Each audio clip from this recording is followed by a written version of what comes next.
Hi friends! Thanks for tuning in.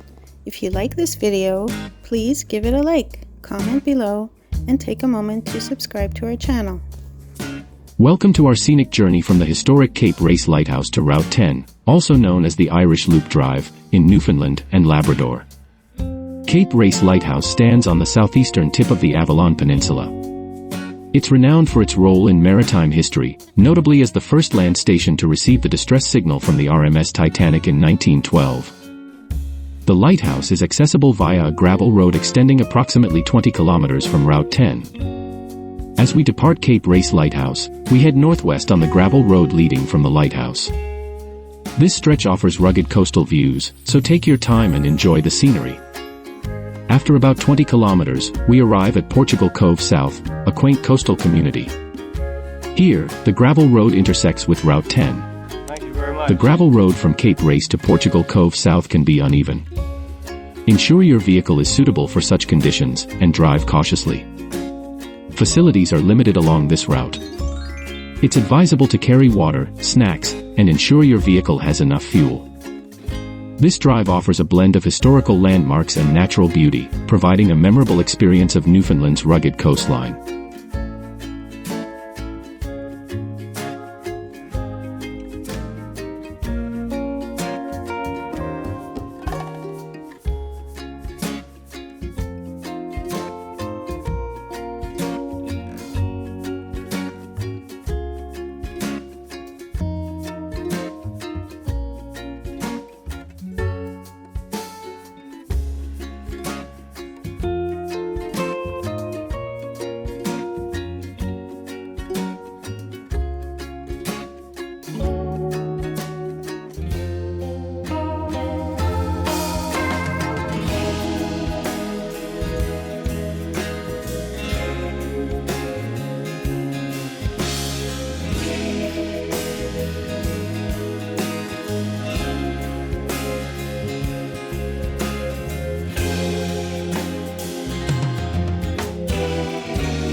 Thanks for watching!